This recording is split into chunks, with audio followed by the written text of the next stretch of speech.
Biomutant review. There are some people who love this game, and a lot of people who are saying, no, it's not living up to our expectations of it. And I'm in the latter camp. Of course, don't just take my word for it. I'll give you my opinion, but listen to other people. Go to the Discord server, talk to Funky about it. He's got his opinions about it. And, do some checking around. I would definitely investigate this one thoroughly before investing your money in it. That is the big thing I will say. Because if you're like me and you get 4 or 5 hours in and are finding it to be a boring experience, then that's not money well spent. But if you are like somebody else who is playing it for hours and hours and hours and still having a good time with it, then it is. But I think you have to figure out what type of game do you like, and is this that type of game? You see the tags here: open world, action, RPG, single player. So that puts a picture in my head of a certain type of game. And Biomutant has some of the aspects of that type of game that I picture in my head, but it's lacking in some very significant areas. And so I think going into this one with the wrong expectations is definitely a bad idea. What is Biomutant? First of all, let's talk about what's good about it. I love the world, the setting, the premise of this game. So it's set in I won't give any real story spoilers here, but it's a post-apocalyptic world. I think this is all pretty publicly available info right now. Post-apocalyptic world, humans have vacated, so it's Earth in a post-human era, and these mammal creatures have evolved to the point of being very intelligent. They've mutated / evolved. And so it's a post-apocalyptic world populated by these highly evolved animal creatures. You see one on the screen here. He's like a fox or raccoon-like thing. But there's a variety of character types that you can pick. Sort of variety of animal types. There's ones that look more like mice or like moles or like bats. 6 different types of creatures you can pick. Some classes that give you a starting point. And so this is... humans have vacated, but Cybe is still there. Yeah, exactly. Right. So it's a... it started off really strong. It jumped right into the character creator after a very short cinematic. Liked that a lot. Just getting you right in there. So you pick your... You pick what type of animal you're going to be, then you pick your stats. And your stats actually affect how your body is shaped. So if you're strong, your character buffs up. And, if you're agile, your legs get stronger. And, but if you're intelligent, well, you get a slightly bigger head, etc., etc. So I thought that was kind of neat, that it actually morphs how your body looks, depending on the stats. And you have to balance these 5 stats. They're arranged in a circle, and you have to put your cursor in the middle of them. Anyway, I thought it was a neat system. There's limits to the customization, but I was happy with, you can pick your fur type. There's a variety of patterns, and then you can pick the colors. You can pick your primary color and your accent color. And so I was pretty happy with that. You're not going in and adjusting the size of the ears or the spacing of the eyes like in some games. You're not doing those kinds of things. It was enough character creation for me. Probably not for Cybe, knowing him. Plus, he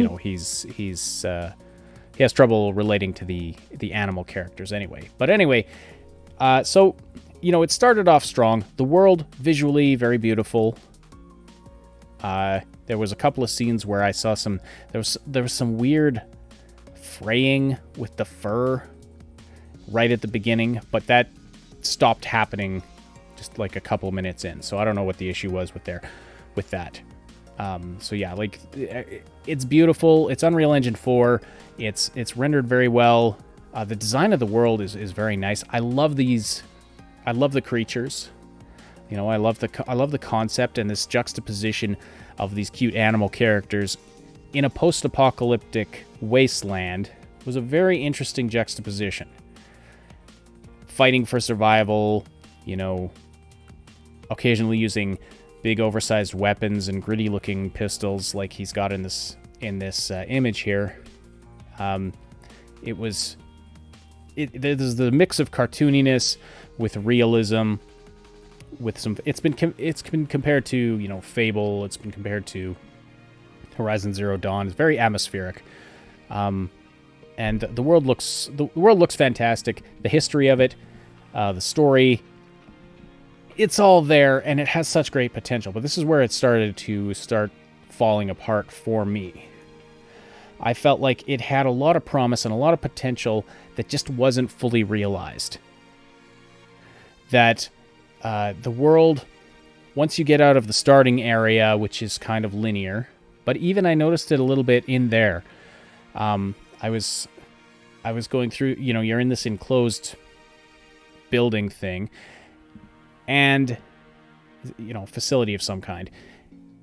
I was going through all of these big empty rooms and finding nothing. It's going from room to room to room. Then you get to a room where there's some enemies and you fight them, and then you move on. Oh, I've got to unlock this door.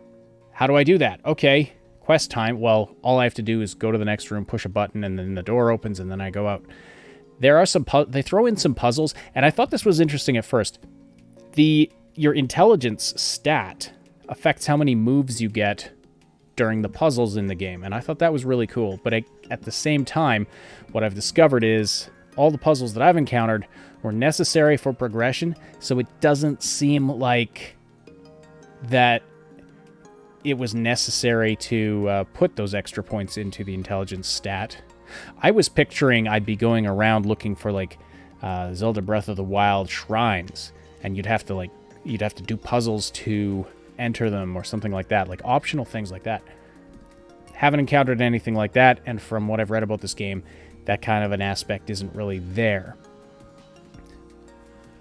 The world is really big, really beautiful. It's very nice looking as you're running through it, but it is so empty.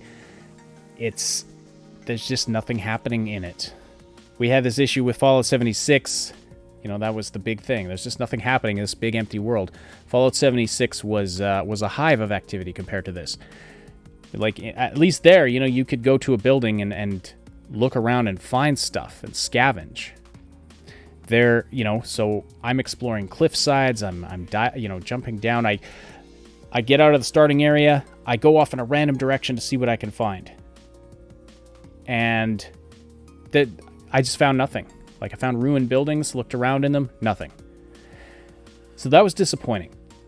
Now, Funky, who's in the chat right now, made an interesting point on the Discord server that I agree with.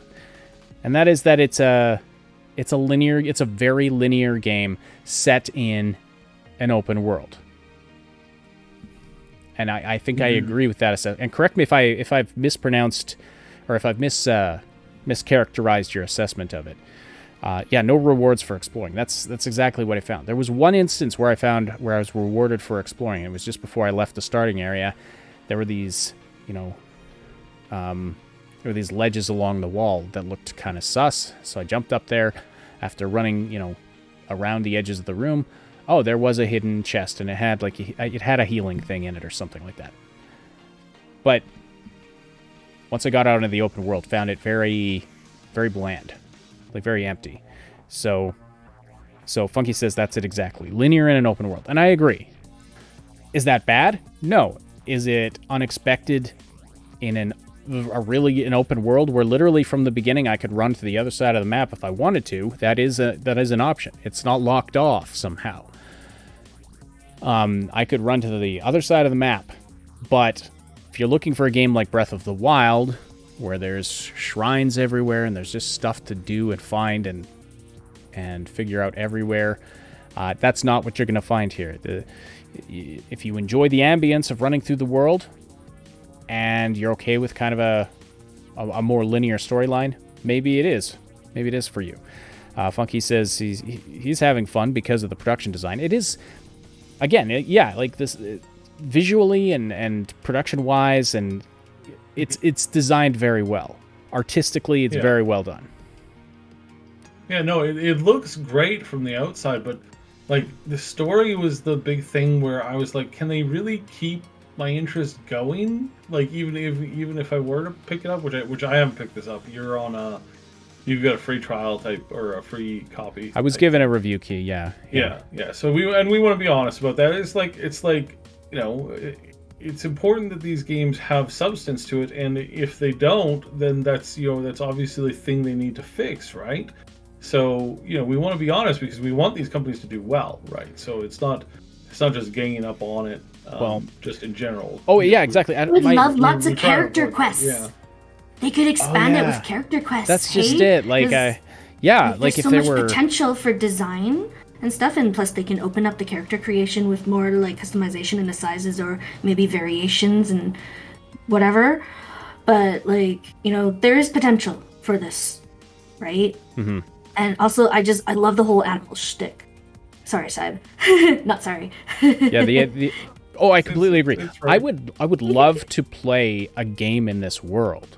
I just want one that's got more substance to it, got more oomph to it. And either make it a linear game or make it an open world RPG, or if you can find a way to mix it that's interesting, go for it. But I'd rather have smaller modular levels that are packed with content than a big open world that's just empty. So that's my thought on the world and setting. Very good promise. I would love to see another game in this series. I would love for them to take another crack at it, or maybe upgrade this one, give it the No Man's Sky treatment, and just pack it with content. If they, I think No Man's Sky, that game was broken and missing enormous amounts of the game that they knowingly advertised that was in the game for a very long time. Like, I think that you playing this is I don't think that I'm not getting the same feeling of like in like deeply inherently broken. I'm getting the sense that they just don't have as much there as they should. Yeah. And it's not something that they made bad promises on and then knowingly didn't keep them. I think it's just that they just need a little bit more content, and that they from what I can see they really spend a lot of time on the abilities and the classes, or not the classes, like the different focuses or focusi, or however you want to say that word. I think that's where they kind of lost the plot, is they spend too much on those systems and not enough time actually creating content for the systems to work within. that's another plus, is that there's a lot to upgrade. There's a lot of gear. There's a lot of moves you can unlock, various things, and you unlock them and upgrade them with a variety of currencies that are found out in the world. Oh, that's the other thing. The writing is there's a real charm to how they've written this. It's kind of got some cutesy animal speak, as well as being a little more mature. For example, they just have. They call it what do they call it? The old world, or the before time, or something like that, when humans were around. And but they just have cute, funny names for relics from the human era, like the crowbar is a clawbar. You climb a rope at one point, and the narrator's like, oh, it's a good thing someone left this climb dangler here, things like that. The train yard is a chug station, or a chug yard or something, where the chugs would go. So it's the long before the, that's right. Yeah, I can't remember all the details. So it's really got this charm to it. But yeah, just the execution of it within the story is just lacking. And but as I was saying, so there is a lot to unlock and upgrade. Obviously have not explored that to its full potential yet. Did find the upgrading system a little bit clunky. There aren't really skill trees. There's kind of skill lists, and you can. It appears anyway at the stage I'm at. You can unlock anything if you have enough of the resource to unlock it. You can unlock it. It's not like there's prerequisites. Well, there are some prerequisites, like you can't unlock dual wield perks and bonuses until you unlock the dual wielding skill.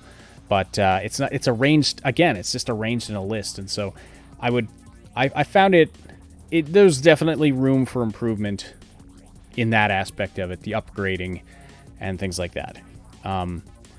Combat wasn't bad. It wasn't great, though. And when your game is primarily about the combat, or when that's such a big part of it, then it should be better than just average. It started to feel repetitive really fast. There are some cool moves to unlock, but it's like, okay, arena fight with a bunch of enemies, then another arena fight with a bunch of enemies. Not a literal arena, but, just an open space with a bunch of enemies coming at you, and then you fight them, and it started to feel really tedious, and it's like, okay, I'll just whittle down their hit points one by one. There's no strategy to this, just just kind of shoot them a bunch, then jump in for a few melee attacks, then jump back and shoot them a bunch. It's kind of repetitive stuff. And now, again, there were some cool moves to unlock, some cool finishers and things like that. But the AI really bothered me. That didn't seem to be... It seemed very chaotic. They just kind of run at you, and then they'd come running at me, so I'd back up a few steps to just kind of prepare for them, and then I'd apparently I'd be outside their radius, and then they just turn around and walk back to their starting point, which was not far away. That happened a few times, and that I thought was very immersion breaking, like very immersion breaking. And then the other thing with the AI was the logic for how enemies react to your attacks. I wasn't satisfied with either, because I'd stand there, I'd like punch a guy twice, and he'd just stand there, and suddenly he'd attack. Unless I like depleted his whatever stamina defense bar, and then suddenly he'd go flying across the room. But it's like this it's like in one circumstance I punch a guy and he goes flying. In another circumstance I hit him twice in the face and I'm barely done like slamming my fist into his nose and he's already attacking again. So it was very strange. Yeah. I think, again, needed more polish, needed more improvement. I would like more sensory feedback from when you actually hit an enemy. Like it was, they could have utilized sound design a little better there too.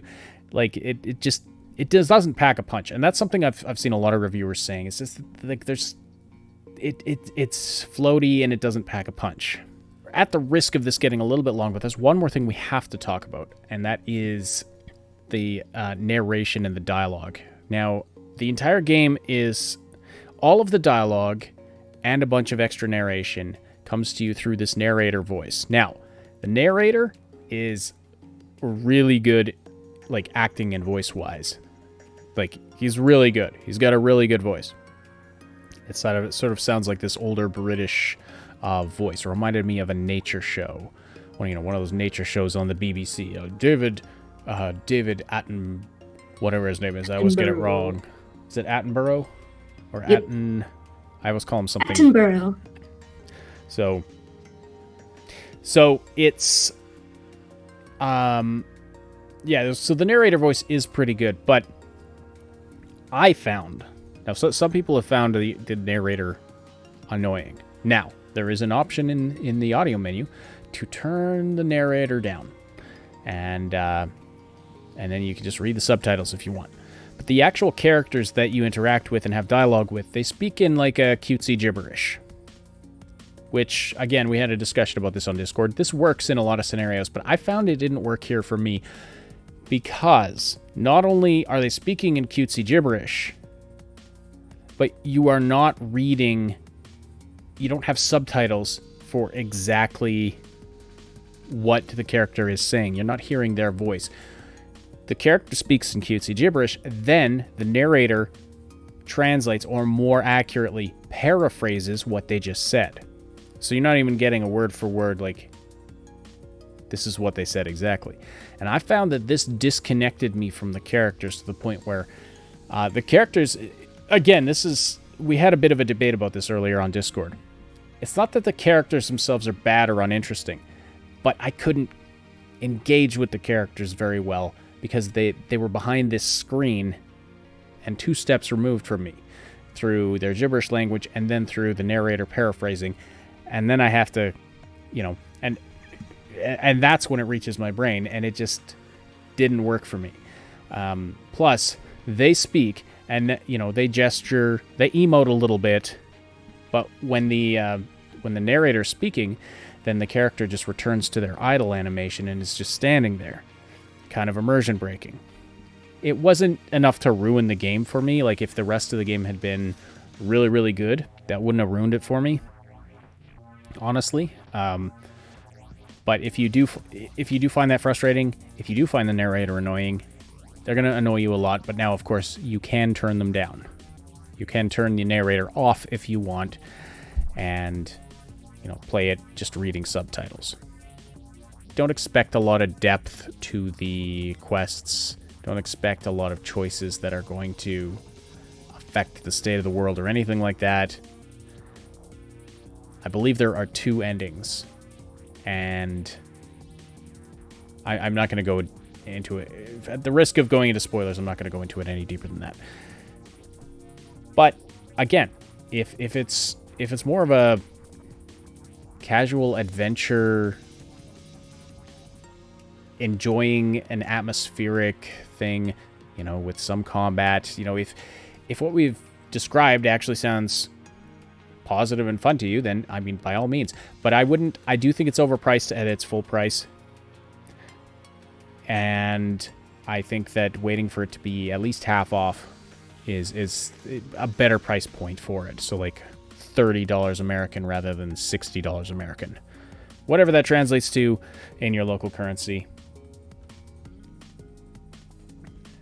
As Funky said, that quests are nothing fancy, but the way they are presented is funny and cutesy. And yes, I agree. Again, like there is so much to like about this concept. I wish it had been executed better. Like, I really, as Jagos says, I'm just disappointed. So much hype for so little payoff.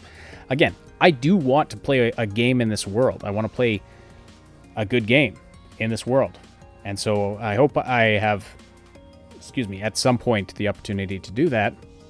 This wasn't it for me. And that's my take on it.